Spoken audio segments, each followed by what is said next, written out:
धन उपार्जन, संपत्ति उपार्जन करना अच्छी बात है, लेकिन इसका भी एक सीमा होनी चाहिए।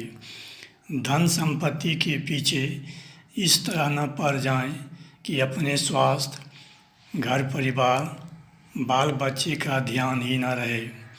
घर परिवार यदि खुश है, स्वस्थ है, तो थोड़े से पैसे में जीवन अच्छी तरह निभा जाएगी। वरना धन तो न स्वास्थ्य ला सकता है न खुशी। यदि आपने घर परिवार को संस्कारी बना लिया तो आप जैसा अमीर कोई नहीं। आपके घर परिवार में मिलत है, सामंजस्य है, तो पूरे परिवार की ज़िंदगी आराम से कट जाएगी।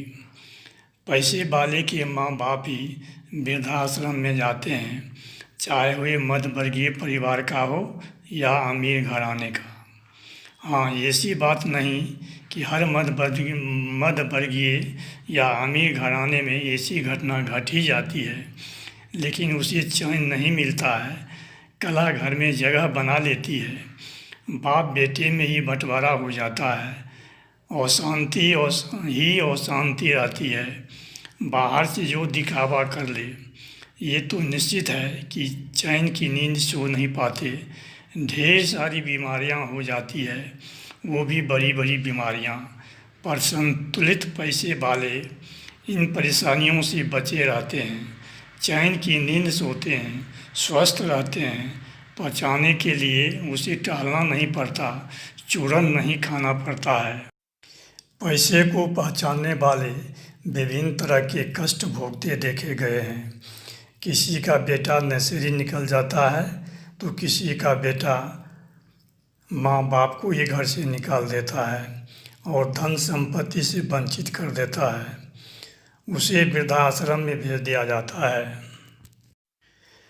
मुंबई के ओशिवारा इलाके के एक आलीशान फ्लैट में 63 साल की वृद्ध महिला आशा साहनी की मौत हो जाती है और उसका बेटा ऋतुराज जब अमेरिका से 1 साल बाद घर लौटा तो घर पर उसकी मां का कंकाल ही मिला।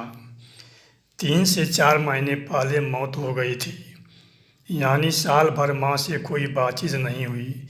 ऐसी कमाई किस काम का जो बुढ़ापा में मां का सहारा न बन सका। जो मां कितने लाड प्यार से बेटों को पाली होगी। अब एक जज साहब की कहानी भी सुन लीजिए, जो लोगों को न्याय देते हैं।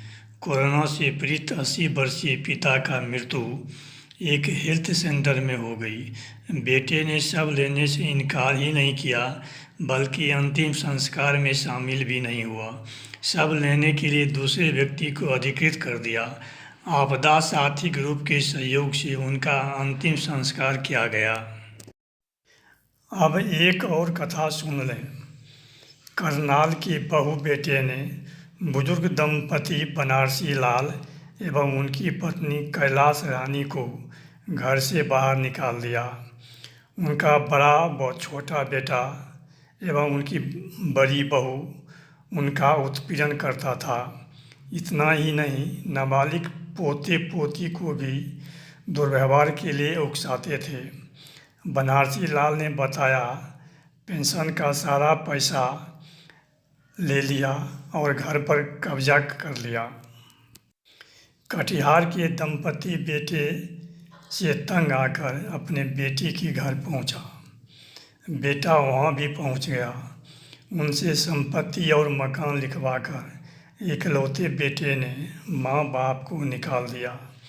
वृद्धाश्रम ने पनाह दिया। बाप रिटायर्ड बैंक अधिकारी है। बैंक में जितने पैसे थे, एफडी थे, सारे के सारे संपत्ति बेटी अपने नाम कर लिया। अब मज़ेदार घटना सुन लीजिए। रेमंड कंपनी के मालिक 78 वर्षीय विजयपत सिंघानिया को बेटे ने घर से निकाल दिया। 12,000 करोड़ रुपए के रेमंड ग्रुप के मालिक आज सड़क पर घूम रहे हैं। अब किराए के मकान में रह रहे हैं। ऐसा इसलिए हुआ कि सिंघानिया ने अपने बेटे के नाम कंपनी कर दी, सारी संपत्ति कर दी, इसलिए अब उनके हाथ में कुछ नहीं रहा और बेटा ने घर से निकाल दिया। इसलिए आत्मीय भाइयों, यदि आप युवा हैं तो अपने घर परिवार को बनाने पर ध्यान दें। घर परिवार ही काम आएगा, धन दौलत नहीं। और यदि आप वयोवृद्ध हैं तो अपने भविष्य के लिए धन दौलत अपने पास रखें। अपने बच्चों के हाथ में जहाँ धन दौलत दिए, समझो हम गए काम से।